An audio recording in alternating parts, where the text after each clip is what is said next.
अस्सलाम वालेकुम viewers, Sabiya health and beauty tips में मैं आपको खुशामदीद कहती हूँ। कैसे हैं आप सब? उम्मीद है आप सब ठीक होंगे, खुश होंगे, आबाद होंगे। अल्लाह ताला आपको ऐसे ही खुश रखे, आबाद रखे।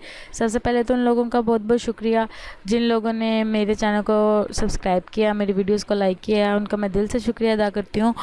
और जिन लोगों ने अभी तक मेरे चैनल को सब्सक्राइब नहीं किया तो प्लीज़ मेरे चैनल को सब्सक्राइब करें, मेरी वीडियोस को लाइक करें, देखें और लोगों तक भी पहुंचाएं ताकि वो उनसे फ़ायदा हासिल कर सकें। आज जो मैं आप लोगों के लिए वीडियो लेकर आई हूँ वो है मैदे की कमज़ोरी दूर करना। जैसे कि आप सब जानते हैं कि मैदे की कमज़ोरी की वजह से भूख बहुत कम लगती है और जो है वो खाना भी बाज़ औक़ात हज़म नहीं होता सही तरह।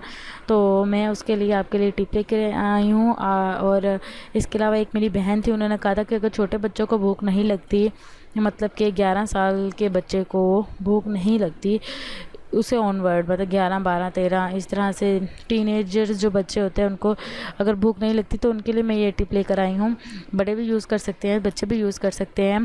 तो आप लोगों ने जो है ऐसा करना है कि सेब ले लेने हैं, उसका ताज़ा रस निकाल लेना है, जूसर मशीन से उसका रस निकालना है और उसमें बिल्कुल हल्की सी काली मिर्च, क्योंकि बच्चे काली मिर्च नहीं खाते, बड़े तो चलें फिर भी खा लेते हैं, लेकिन जो छोटे बच्चे होते हैं वो काली मिर्च नहीं खाते।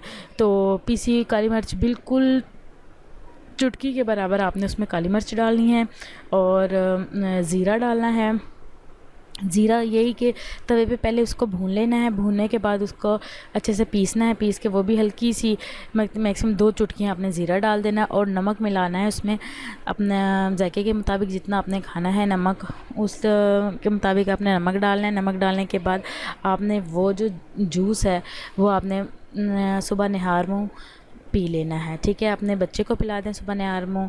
और जिसको भूख नहीं लगती, जिसके मैदे को कमज़ोरी है, जिसको भूख कम लगती है, वो ये पिए, इंशाल्लाह उसे बहुत ज़बरदस्त अफाका होगा और उसको भूख जो है बहुत ज़्यादा लगेगी इंशाल्लाह, और वो प्रॉपर अपने खाने के रूटीन पर आ जाएगा इंशाल्लाह। और आपकी ये जो माएँ परेशान रहती है कि हमारे बच्चे कुछ नहीं खाते, उनकी परेशानी दूर हो जाएगी। उम्मीद है आपको मेरी वीडियो अच्छी लगी होगी, पसंद आए तो प्लीज़ वीडियो को लाइक करें, मेरे चैनल को सब्सक्राइब करें। अल्लाह ताला आपको हमेशा खुश रखे, आबाद रखे, मुझे दुआ में याद रखिएगा। अल्लाह हाफिज़।